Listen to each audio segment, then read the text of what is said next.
Nagsisimula ang lahat sa isang group chat. Isang grupo ng mga mayayamang elite ang nag-uusap tungkol sa isang paparating na pagtitipon. May nabanggit silang Imanorgate, isang teorya na kumakalat sa internet kung saan ang mga mayayaman daw ay nanghuhuli at pumapatay ng mga ordinaryong tao para sa kanilang kasiyahan.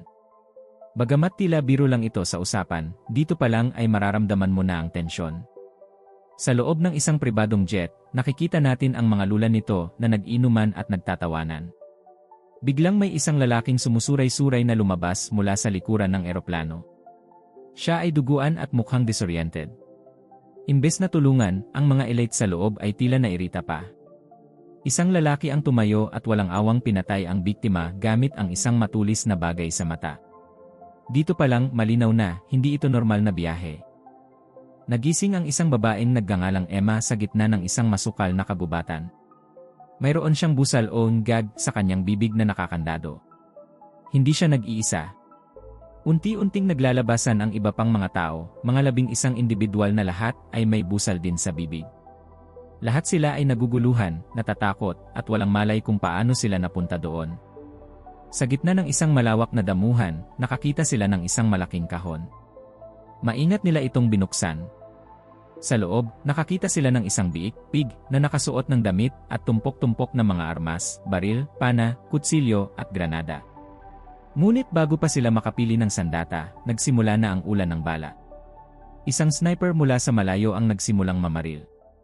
Dito nagsisimula ang madugong na hunt. Isa-isang bumabagsak ang mga biktima. Isang babae ang tinamaan sa ulo, isang lalaki naman ang nasabugan habang sinusubukang tumakas. Ang kaguluhan ay walang puknat. Makikita mo rito ang brutalidad ng pelikula, hindi ito nagtitipid sa dugo.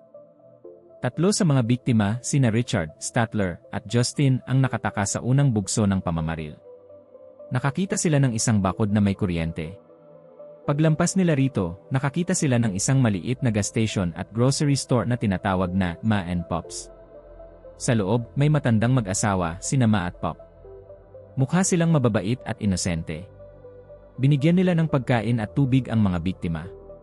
Sinabi ng mag-asawa na nasa Arkansas sila. Pero may mali.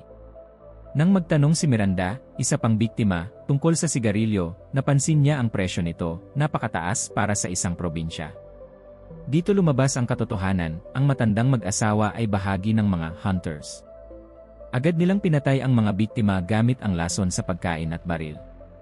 Akala ng mga biktima ay ligtas na sila, pero trap lang pala ang lahat. Dito na papasok ang ating bida, si Crystal Creasy. Si Crystal ay isang veterano ng giyera, Army veteran, na nagtatrabaho sa isang service station sa Mississippi bago siya dinukot. Hindi siya tulad ng ibang biktima na nagpapanik. Siya ay kalmado, mapagmatsyag, at marunong sa labanan. Pumasok si Crystal sa parehong gas station. Katulad ng ginawa nila sa naunang grupo, sinubukan ni Ma at Pop na lokohin si Crystal.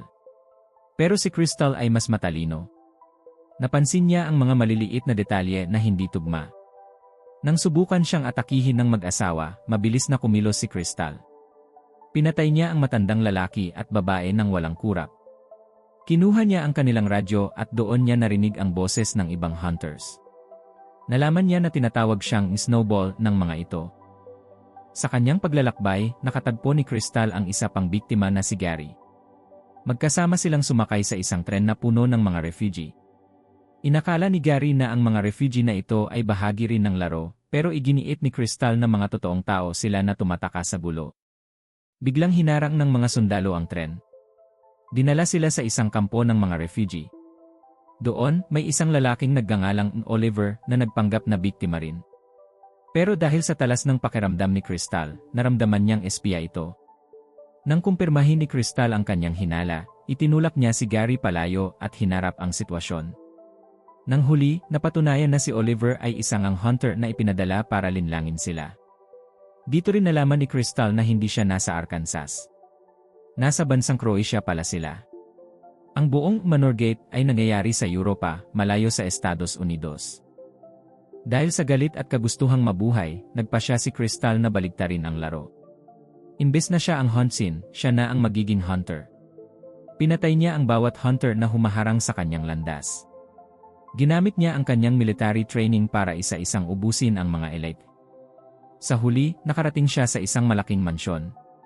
Ito ang hideout ng mastermind, si Athena Stone.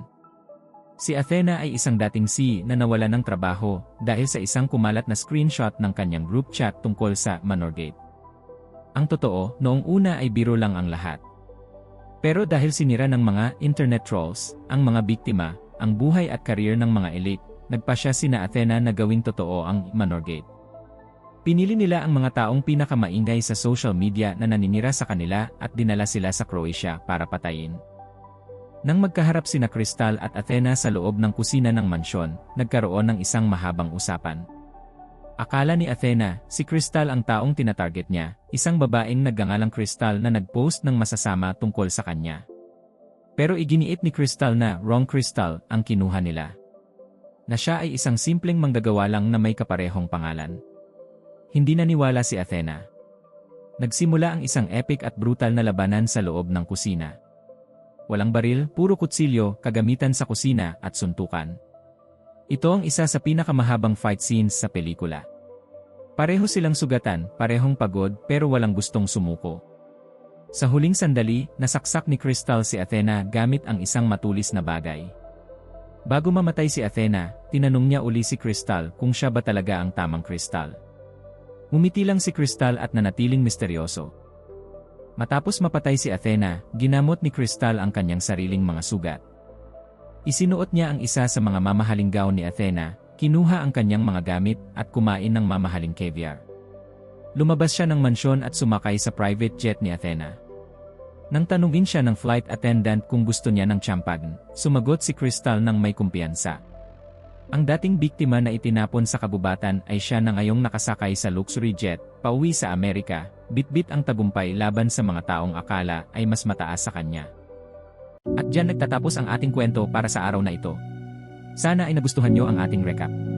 Kung bitin pa kayo, huwag kalimutang i-like ang video na ito at mag-subscribe para lagi kayong updated sa mga susunod nating pag-uusapang pelikula. Maraming salamat sa panonood, ako si Sinigang Movie Recap, hanggang sa muli.